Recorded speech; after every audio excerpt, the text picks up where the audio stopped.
Olá, tudo bem? Mais uma vez, bem-vindo ao esboço da lição da Escola Sabatina. O propósito do esboço é ter uma ferramenta ordenada, seguindo o ciclo do aprendizado, para poder ter mais retorno dos nossos ensinos. Vamos agora apresentar mais uma vez o Dr. Reinaldo Siqueira. Ele é o reitor do SALSI aqui na América do Sul e também ele é doutor em Antigo Testamento. Bem-vindo. Obrigado, pastor. Vamos fazer uma oração para começar nosso esboço, então? Vamos orar, então.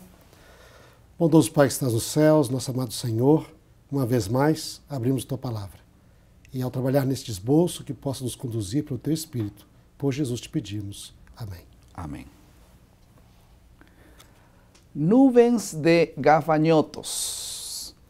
Já pensou em uma praga de gafanhotos? Algumas vezes isto é muito normal em Egito, principalmente em algumas temporadas. Só que no 2013, a praga de gafanhotos saiu do controle. Alguns calculam que foram 30 milhões de gafanhotos invadindo especialmente essa parte sul de Egito, especialmente a Arábia Saudita, por esses lugares. O governo teve que tomar providências, contrataram helicópteros, aviões para poder jogar algum veneno para esses animais. Só que eles estimam que as perdas serão tão grandes que eles não vão conseguir sobreviver, comer os produtos próprios da terra. Eles vão ter que exportar ou importar os produtos de outros lugares. Será que uma praga de gafanhotos causa todo esse prejuízo? Aconteceu no passado e também aconteceu aqui no contexto da lição da Escola Sabatina. Como uma praga de gafanhotos pode levar o povo a refletir e a se arrepender. Esse será o tema desta lição e o foco da lição é conhecer o juízo pode ser um dia de condenação ou salvação. Vamos repetir, conhecer que o juízo pode ser um dia de condenação ou de salvação. Esse será o foco da lição. Vamos passar rapidamente à segunda parte do nosso esboço, que é a compreensão.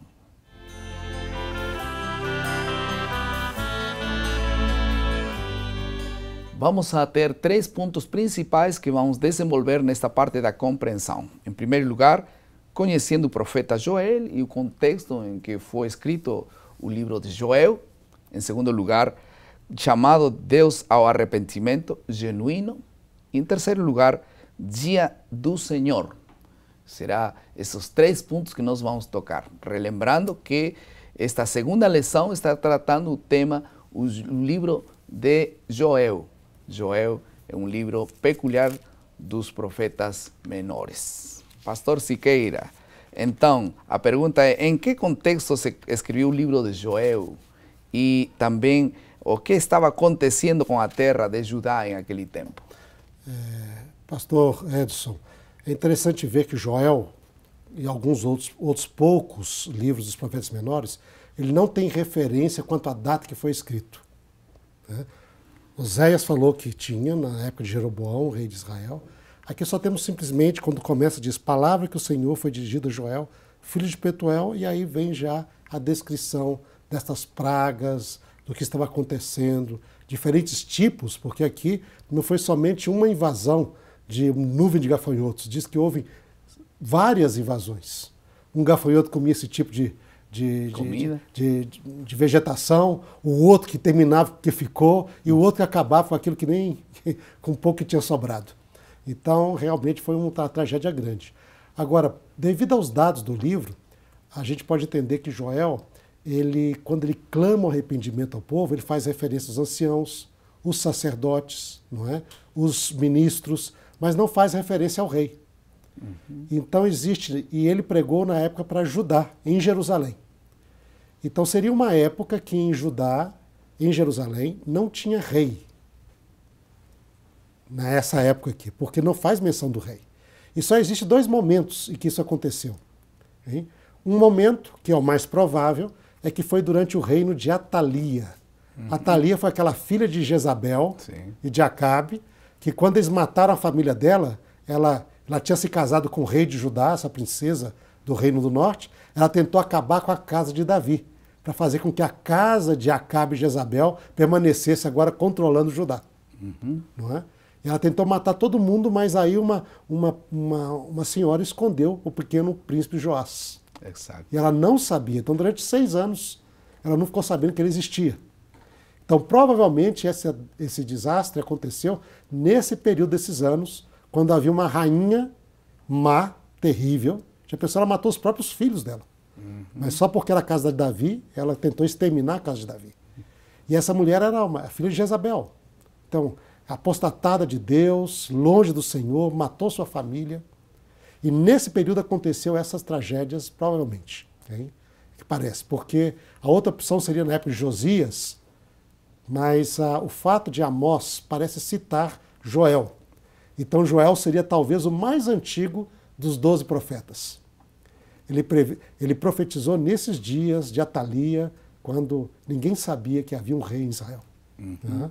Então, e nesse período havia uma situação terrível, muito difícil em Israel, e foi complicada ainda por uma praga sucessiva de gafanhotos que estava destruindo as plantações. Nesse contexto, Deus faz um chamado ao arrependimento genuíno. O que significa a declaração que está aqui no livro de Joel, capítulo 2, verso 13, que diz: rasgai o vosso coração e não as vossas vestes, né? Então, a gente vê assim que o propósito, quando a gente olha a praga de gafanhoto, e você vai em Deuteronômio, capítulo 28, diz que esta era uma das pragas que Deus iria mandar se o povo se afastasse dele, para poder chamar o povo de volta ao Senhor. Exato. Então, para que o povo se arrependesse. Então, era a maneira, trazendo a calamidade, o povo ia parar e pensar, peraí, mas o que está acontecendo? Por que está acontecendo isto? E no costume antigo, no Oriente, quando vinha uma calamidade, morria uma pessoa, a pessoa rasgava suas vestes. Né? Mas Deus está falando assim, olha, eu não quero que vocês rasguem as vestes somente, ou que vocês rasguem as vestes. Eu quero que vocês rasguem os vossos corações. Eu quero que vocês se humilhem, que vocês se arrependam, abandonem o pecado, se voltem para mim. Não é? Então esse verso que aparece em Joel, não é? Rasgai as vossas vestes, os vossos corações e não as vossas vestes, que ele então chama isso, ali em Joel 2,13, não é? Chama isso de volta a um arrependimento sincero, de coração. Não é? E não apenas superficial, né? Não de aparência, né? Há uma palavra, uma declaração aí em Joel, que diz Dia do Senhor. O que significa o Dia do Senhor antes do terrível Dia do Senhor que enviará o Senhor? O que é o que ele enviaria? Então aí fala do Dia do Senhor. O que é esse Dia do Senhor? Então, quando nós lemos Joel é que aparece esse Dia do Senhor, parece um dia de juízo, grande juízo de Deus. Né? Esse dia podia ser de juízo sobre o povo de Deus, porque a praga dos gafanhotos, quando você lê o verso 2 aqui, tocai a trombeta do Senhor, porque o dia do Senhor está próximo, esses gafanhotos iam representar um exército de verdade, mas um exército de uma nação inimiga que iria destruir a nação de Judá, queria destruir Jerusalém. E eles entrariam, como os gafanhotos destroem a plantação, este exército de uma nação estrangeira iria destruir a nação. As cidades, os palácios, as casas, entrariam como fossem gafanhotos, destruindo tudo. E atrás dele a terra ficaria que nem um deserto. Então esse dia de juízo seria o dia do juízo, chamado Dia do Senhor. Mas ele poderia mudar. Era condicional, né? Era condicional. O dia do Senhor para ajudar Jerusalém, se o povo continuasse no pecado, na maldade, seria um dia de juízo para eles. Mas se eles se arrependessem, o dia do Senhor seria o dia de libertação. Amém. Quando Deus iria trazer, então, salvação para eles e juízo para as outras nações que são inimigas de Deus. E também temos uma declaração que diz Dia do Senhor, mas também o que significa o Vale de Josafá. Aí vem a mudança. Vê, por exemplo, aqui ele diz, ele chama todo mundo para orar, e parece que é para se arrepender. E no finalzinho do capítulo 15 diz que as pessoas se arrependeram. E aí o verso, depois do clamor, diz, então o Senhor se mostrou zeloso pela sua terra, compadeceu-se do seu povo. E agora então o dia do Senhor, que seria juízo para Judá, se torna um dia de juízo para as nações que viriam atacar Judá. E aí lembra a história de Josafá. Lá no livro de Reis e de Crônicas, o rei Josafá, que tinha sido antepassado de Joás, um bom rei, ele uma vez foi atacado por uma multidão que vinha de Edom, dos arábios, etc. E ele então convocou o povo para o jejum. Ele convocou o povo para se arrepender. Não é? Isso está lá quando conta a história de Josafá. E diz que Deus respondeu falando que naquele dia eles não teriam de guerrear, que eles simplesmente tinham olhar a salvação de Deus. O rei Josafá acreditou nisso e até exortou o povo dizendo: crede no Senhor vosso Deus e estareis seguros. Crede nos seus profetas e prosperareis. E o que aconteceu? Josafá desceu para o vale que era próximo ao deserto, ao Mar Morto, não é? E ele foi com uma campainha cantando hinos, louvores, em vez de ir com arma de guerra. E quando ele chegou lá, Deus tinha lutado por Judá e destruído todos os inimigos. Amém. Então, o Vale Josafá, o nome Josafá diz, é o Deus que julga, Deus julga. Se nós nos arrependermos e voltarmos para Deus, a destruição que viria sobre nós se tornaria o dia de libertação e salvação.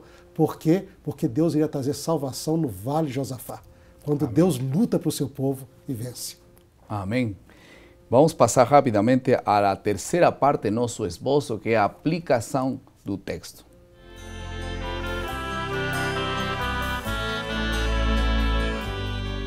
Por nós mesmos, nós não temos capacidade de nos preparar para a volta de Jesus. Tem que ter a intervenção de Deus para nos preparar para a sua volta. Em que consiste essa preparação da volta de Jesus e que é o que ele promete para esse momento especial? A gente vê aqui, pastor Choque, que a preparação é buscar a Deus, converter-se, mas a promessa dele é derramar seu Espírito. Joel, capítulo 2, fala sobre o derramamento do Espírito Santo, sobre seus filhos, sobre jovens, velhos, crianças, para podermos realmente viver a vida que Deus deseja que nós vivamos, cumprir a missão que Ele deseja e encontrar o Senhor em breve. Não é? E essa está a promessa lá. O dia do Senhor vem e Deus nos ajudará com seu Espírito a estarmos de pé naquele dia. Se não fosse pela intervenção de Deus e o derramamento do Espírito Santo, os disponíveis não teriam condições por si mesmos de se preparar, mas Deus derrama seu poder e que Deus prepare nosso coração para ser instrumentos de preparação também e também para proclamar aquela bênção. Vamos passar à última parte do nosso esboço, que é a criatividade.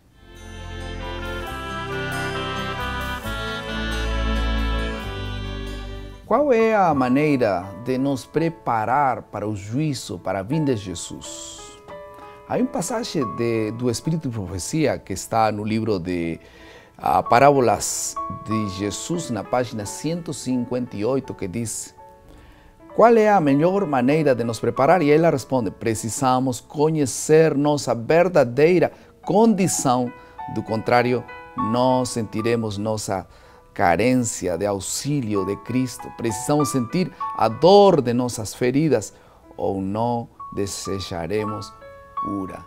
Sentir necessidade, sentir que somos carentes, sentir a dor da necessidade para pedir com força a intervenção de Deus. Cada dia morro, disse Paulo. Não é um assunto de uma vez por semana, é um assunto diário. A necessidade de morrer e fazer viver Jesus no nosso coração.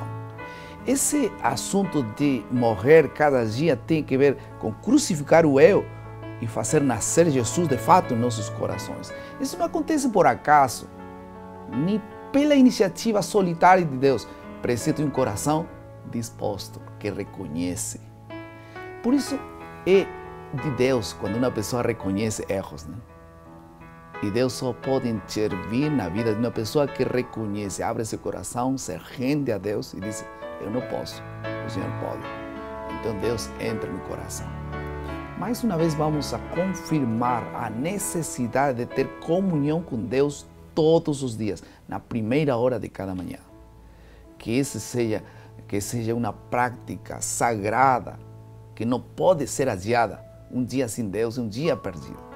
Por isso nós oramos, para que cada um de nós possamos nos preparar para esse grande dia, mas renunciando a nós, reconhecendo nossos erros, nos aproximando e abrindo nosso coração para Deus, e Ele possa fazer o que é melhor para cada um de nós. Vamos orar? Querido Pai, muito obrigado por Tua palavra e que nossos corações possam ser sensíveis ao chamado de Deus. No nome de Jesus. Amém. Amém.